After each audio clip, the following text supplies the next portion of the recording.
Selamat pagi, Bu Ariza Umami, selaku dosen pengampu mata kuliah Hukum Islam. Alhamdulillah, puji syukur kita panjatkan atas kehadirat Allah Subhanahu wa Ta'ala, atas segala rahmatnya sehingga kita dapat berkumpul pada hari ini. Salawat serta salam semoga tercurah kepada Nabi Muhammad SAW.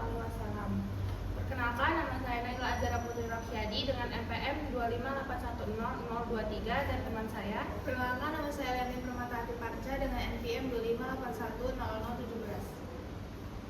Kami dari kelompok 2 akan mempresentasikan PPT dengan judul Fikih dan Syariah. Syariah adalah segala aturan atau hukum yang ditetapkan oleh Allah sebagai pedoman hidup manusia yang bersumber dari Al-Quran dan Hadis untuk mengatur hubungan manusia dengan Tuhan maupun dengan sesama manusia agar berjalan sesuai dengan jalan yang benar. Syariah dalam pandangan para ulama, yang pertama menurut Qatadah, segala hal yang menyangkut kewajiban, hak, perintah, dan larangan termasuk akidah, hikmah, dan ibarat yang tercakup dalam agama. Dan menurut Farrokh Abu Zaid, syariat Islam adalah hukum dan aturan Islam yang mengatur seluruh sendi kehidupan umat manusia, baik muslim maupun bukan muslim. Selain berisi hukum dan aturan, syariat Islam juga berisi penyelesaian masalah seluruh kehidupan manusia. Maka oleh sebagian penganut Islam, syariat Islam merupakan panduan menyeluruh dan sempurna seluruh permasalahan hidup manusia dan kehidupan dunia ini. Dan menurut Mahmud Syahtut, hukum-hukum dan aturan-aturan yang ditetapkan Allah bagi hambanya untuk diikuti dalam hubungannya dengan Allah dan hubungannya dengan sesama manusia. Dan apa aja sih tugas dan fungsi manusia dalam syariat Islam? Yang pertama, sesungguhnya kami telah menciptakan manusia dalam bentuk sebaik-baiknya. Kemudian kami kembalikan dia ke tempat yang serendah-rendahnya, kecuali orang-orang yang beriman dan mengerjakan amal soleh. Dan yang kedua, dan aku tidak menciptakan manusia kecuali supaya mereka menyembahku. Dan yang ketiga, sesungguhnya Allah menyuruh kamu menyampaikan amanat kepada yang berhak menerimanya, dan apabila menetapkan hukum di antara manusia supaya menetapkannya dengan adil. Pengertian fikih secara bahasa berarti pemahaman atau pengetahuan yang mendalam. Sedangkan menurut Muhammad Abu Zahra, fikih adalah pemahaman yang mendalam tentang hukum-hukum Islam. Secara istilah, fikih merupakan ilmu yang mempelajari hukum-hukum syariat Islam yang bersifat amalia, praktis, yang diambil dari dalil-dalil yang rinci seperti Al-Quran dan Hadis, serta hasil istihad para ulama. Selain istilah fikih, dikenal juga istilah usul fikih, yaitu dasar-dasar atau kaidah-kaidah yang digunakan sebagai sarana untuk mengistinbatkan atau menggali atau menetapkan hukum Islam dari dalil-dalil yang terperinci. Hal-hal yang dibahas dalam usul fikih meliputi kaidah-kaidah fikih, kaidah-kaidah usuliyah, kaidah-kaidah bahasa, serta metode-metode dalam beristihad. Pembagian fikih. Yang pertama, fikih ibadah, yaitu fikih yang mengatur hubungan manusia dengan Allah Subhanahu wa Ta'ala. Fikih ini mencakup ibadah madah, mencakup ibadah kasha seperti taharah, sholat, zakat, puasa, dan haji. Yang kedua, fikih muamalah, yaitu fikih yang mengatur hubungan manusia dengan sesama. Fikih ini mencakup berbagai aspek kehidupan seperti jual beli, perkawinan, perceraian, waris, peradilan hukum pidana, hingga masalah kenegaraan dan hubungan internasional.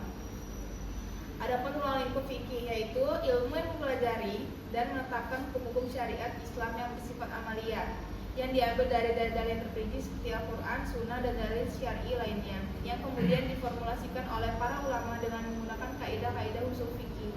Dengan demikian, fikih merupakan hasil pemahaman terhadap Al-Quran dan Sunnah yang diwujudkan dalam bentuk hukum praktis yang diamalkan oleh setiap mukallaf, yaitu orang yang telah memenuhi syarat seperti balik, berakal, sadar, dan beragama Islam.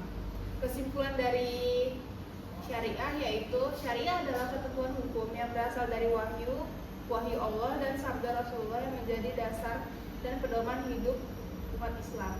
Aturan ini wajib diikuti dan mencakup hubungan manusia dengan Allah maupun dengan sesama.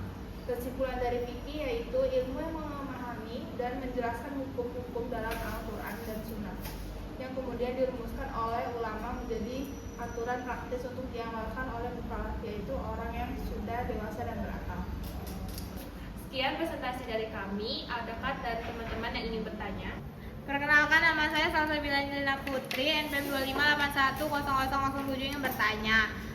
Jika fikih merupakan hasil pemahaman ulama terhadap dalil, bagaimana menjamin bahwa hasil tersebut tetap sesuai dengan maksud syariah? Terima kasih. Izin menjawab pertanyaan dari Salsabila Angelina Putri. Jika fikih merupakan hasil pemahaman ulama terhadap dalil, bagaimana menjamin bahwa hasil tersebut tetap sesuai dengan maksud syariah? Supaya hasil fikih tetap sesuai dengan maksud syariah, ulama nggak asal menetapkan hukum. Mereka pakai metode yang jelas, yaitu usul fikih, yang di dalamnya ada kaidah-kaidah untuk memahami dalil secara tepat, mulai dari bahasa, konteks, sampai tujuan hukumnya. Selain itu, biasanya hasil ijtihad juga dikaji ulang oleh ulama lain. Jadi ada semacam kontrol atau koreksi. Jadi kalau ada yang kurang tepat bisa diluruskan. Yang paling penting juga, penetapan fikih tetap harus mengacu pada tujuan utama syariah, yaitu kemaslahatan dan keadilan. Jadi selama masih sejalan dengan itu dan tidak bertentangan dengan Al-Quran dan hadis, hasil fikih tersebut bisa dianggap masih sesuai dengan maksud syariah. Terima kasih. Baik, tadi sudah ada satu pertanyaan dan sekarang kami akan bertanya kepada audiens. Apakah ada yang ingin bertanya? Saya. Oke. Dalam pembagian fikih, kenapa fikih muamalah cakupan lebih luas dibanding fikih ibadah? Oke, baik, terima kasih. Saya ingin menjawab. Jadi, kenapa fikih muamalah cakupannya lebih luas daripada fikih ibadah? Karena fikih muamalah itu berkaitan langsung dengan interaksi manusia.